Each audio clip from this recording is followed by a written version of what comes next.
Firstly, in the first bit, just your name and where you live, and briefly your connection to Monticello and when you first heard it or how you first heard about it. Okay. All right.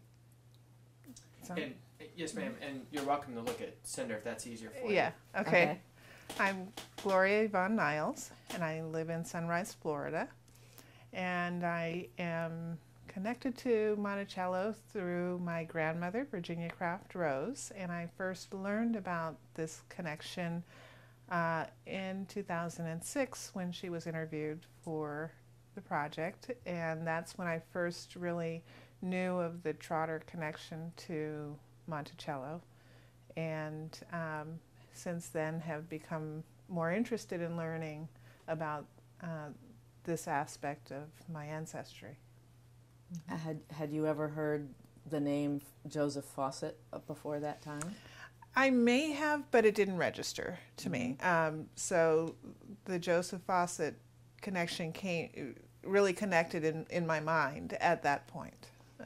I'm sure you'd heard the name Hemmings before. Yes, I'd heard the name Hemmings, but not in relation to our family stories, really. Interesting. Yes. And so since 2006, has knowing about this connection to Monticello, the Hemmings, the Fawcetts, has that had any influence on your life or who you think you are?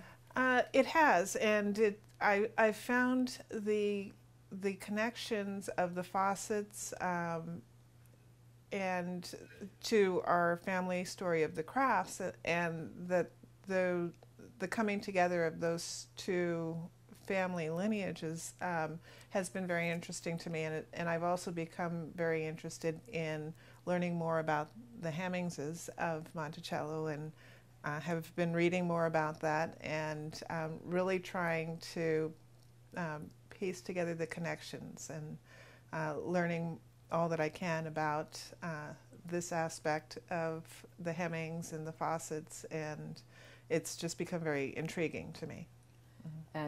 And did your visit to Monticello today, or your reading or anything, make you think differently about your ancestors here in slavery?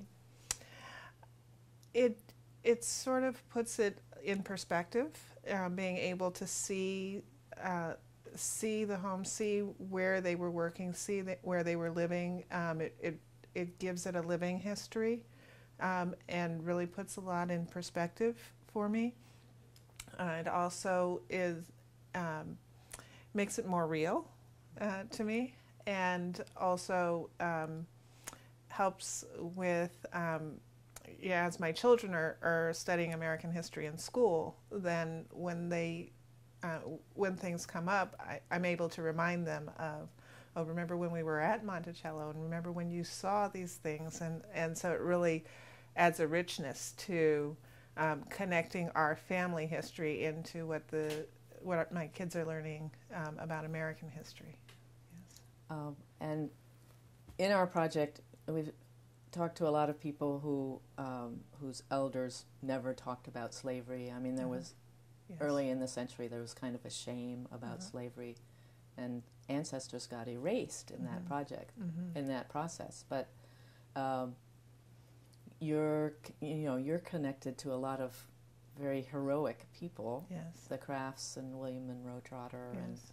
and we think Joseph Fawcett and the Fawcetts are as well. How do you feel about that? In our family, there's always been a sense of pride of the bravery of our ancestors and the stories and the documentation of our stories. We've always felt very fortunate to have such well-documented stories, that I think that slavery has been talked about from a position of strength and a position of overcoming obstacles, and I think it's what gives us our strength too in our generation. And my sisters and my cousins and I have always said that, if we feel like we're up against an insurmountable challenge, we always think to our ancestors and the struggles that they overcome and the things that they accomplished in their lives,